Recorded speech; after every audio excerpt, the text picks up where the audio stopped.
Welcome, welcome, welcome, welcome. I am so excited you are here. If you are watching the replay, hi.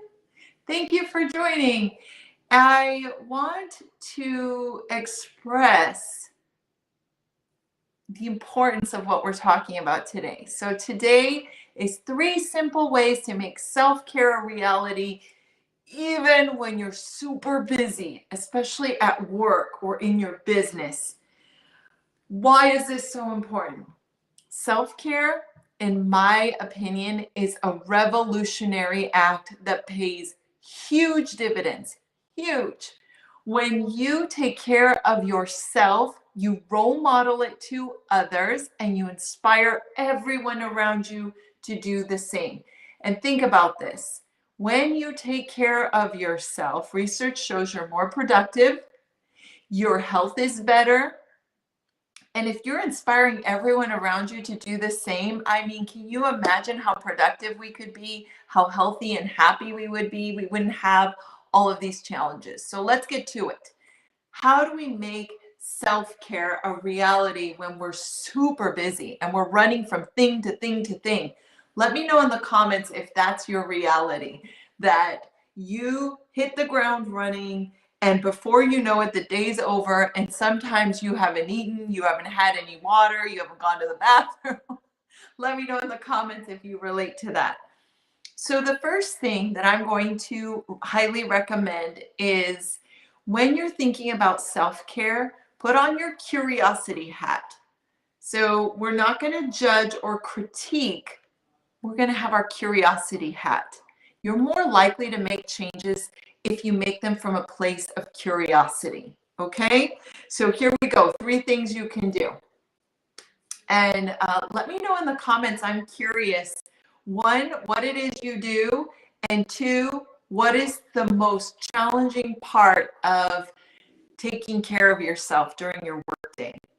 All right, so number 1, assess and prioritize. What do I mean by that? I mean, look at your day. Look at your day. Just take a moment. It only takes a few minutes to think about your work day and document everything that happens during your work day that is making it challenging for you to take care of yourself. So you might write things like, I sit all day, or I stand all day.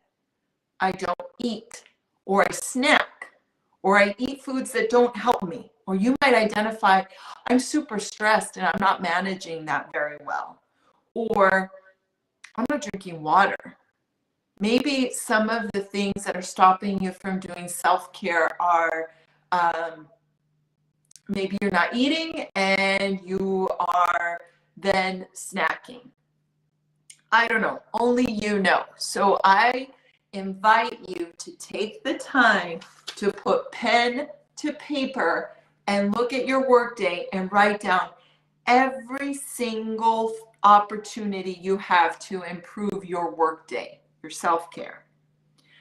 Okay, I'm not asking you to make this list so that you can get overwhelmed and be like, oh my gosh, there's 20 things I have to work on. That's not it. This first step is really important because we can't improve if we don't know. So you're going to find every single part of your workday that could be better in regards to your self-care, and you're going to identify any challenges. And then you're going to prioritize. So step number 2, which one is the biggest opportunity? So when you're looking at your self-care list and you see, okay, I have these 10 things, these 10 problems, 10 things I'm not doing to take care of myself. But the number 1 problem is that I don't drink water. Okay, bam. So you got your number 1. Or maybe it's that you don't move. I did a survey and found out of 65 people, the most people reported having a trouble being active. And the second highest group was people saying that they're eating during work days. Okay, so 1, you've assessed your day and you've documented any of your challenges and opportunities for self-care. Number 2, you pick 1. Now, I know you want to fix all of it, but you're just going to pick one. Number 3, super simple. Whatever it is you find is the biggest challenge or opportunity, you're going to ask yourself, what is one small thing? One small thing I can do starting today to improve this part of my self-care. I really urge you to trust me that working on one small thing at a time will make this real for you long term. Trust me. So if, for example, you identify that water is your biggest need, working on increasing the amount of water you're drinking and working on that until you master it, and then moving on to the next item. And sometimes you'll find, pleasant surprise, that when you work on one, it starts to affect the other. So it's really cool that way. But you have to start with one and be consistent. Now, what I'm speaking to is, it sounds simple. It really is. It sounds very simple, but it's not easy to do. You have to really hone in your willpower and focus and motivation to pick one thing at a time, make it small and realistic, and be realistic. Or be consistent, excuse me. You do want to be realistic, but you also want to be consistent. So a few things that I want to make sure you understand about all of this is that it's really important that instead of wondering why, like, why am I like this? Why am I eating so badly, etc., we're going to focus on the how. Why isn't very helpful in this area, because we lose a lot of energy and steam trying to discover why, and usually we don't, and it's not helpful anyways. So focusing on how am I going to do better? Number 2, don't try to implement things that don't make sense for you. So if you are, let's say you're not a gym person and you're finding you want to be more active, you're going to work on increasing physical activity in ways you like. Like, say, maybe you love dancing, so maybe you'll play a song. Or maybe you're not motivated by yourself. You're motivated when other people join you. So you're going to start a challenge with your colleagues or with your family so that you have that accountability piece. I think too much time is wasted trying to be someone we're not, when if you just admit how you are and work with yourself. Okay, so here's the reminder. Here's the 3 simple things, and then I'm going to give a few suggestions for the self-care items that most people name they have a challenge with. So number 1, you're going to assess and prioritize. That means you look at your workday and you're going to document every opportunity, every challenge you see in your workday, anything that's stopping you from taking care of yourself, and anything you're not doing to take care of yourself. And that includes bathroom breaks, because a lot of healthcare and education people, you don't go to the bathroom, and that's a problem. So make sure you add that to the list. And then you're going to prioritize. Even though you want to fix all 30 things, you're going to pick the top 1. Trust me on this. That was number 2, identifying the greatest need. And number 3, you're going to ask yourself, when you find that one thing, you're going to ask yourself, what's one small thing I can do to improve this area of self-care? One small, realistic thing. And you're going to trust that when you do that, and you do it consistently and you master it, only then do you move on to another item. You will be successful if you do this. Okay, so I want to give you a few ideas for the top items that challenge people. So number 1 challenge I hear is movement. A lot of people are sedentary when they're working, or they're in one place and they're not moving throughout the day. So I see success when you make it small and you're creative about it.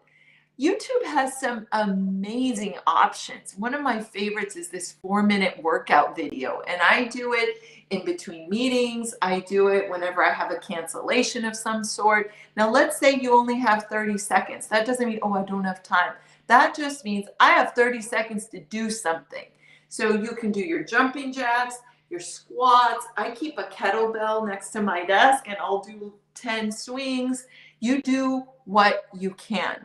If you are walking to your meeting and you see a pair of stairs, take the opportunity, go up the stairs. If you are driving somewhere, take the opportunity and park further away.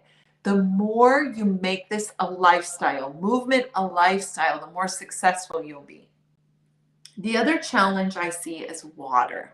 A lot of people tell me they're not drinking enough water. So this is what I want to suggest. I see a lot of success with drinking water when people get a container that has amount of water, not amount of water, but the amount of liquid inside. So like this is a 30 ounce. This is a 30 ounce container. So I know that once I've drinking this, I've had 30 ounces. And my goal during my workday is to have 2 of these or more. Okay? So I find that very helpful. And I notice that the people who are most successful are those who plan ahead. So they're not planning water like while they're working. They planned water the night before and they're ready for their workday the next day. That's actually a really good tip for the next area, which is food. Food is a real challenge. Many people tell me, and I relate to this, that when they get busy, they forget all about food, and there's no time for food until it gets critical. So it's the end of the day, you're starving, and then all of a sudden you're making choices that you wouldn't normally make. Like you're eating whatever is in the break room, or you're stopping at a fast food restaurant and eating things that you don't normally get. And you're just making choices that aren't helping. So with food and with water, it's so good to plan. Plan ahead. Make sure that you've supplied yourself with snacks, that foods that make you feel good. Plan your meals. Make extra for dinner so that you can take some the next day. And if you are going to do takeout, then plan ahead. Know what restaurants are near you and what options they have with foods that will help you versus hurt you. Because when we're hungry, we can't think clearly, we don't make decisions, and we revert to what's easiest and what feels good. So if you plan ahead, you'll be ready, right? The last item that I see as a challenge is stress. And I see a lot of success with something super simple. I see a lot of people being successful, myself included. Movement helps. And the next best thing, which takes about 5 to 10 seconds, is just whenever you notice your shoulders coming up close to your ears, taking a nice deep breath. Now, what I mean is inhaling in so deeply that your belly expands. Exhaling from the belly all the way out through the nose or mouth. You can do this in between meetings, if you're in healthcare, in between patients, if you are in education, in between classes. You can do it even in the middle of whatever it is you do. When you notice your heart is beating faster, take some deep breaths. All right, I hope this was helpful. Will you please let me know in the comments if this is helpful, yes or no? And please let me know, what is one small thing? What is one small thing you're going to do today to start taking care of yourself? Make sure it's small and realistic. What is one small thing you're going to do starting today to take care of yourself? All right, I'm rooting for your success. Have an amazing day. If this was helpful, please like and share it out to your community. Have a great day. Bye.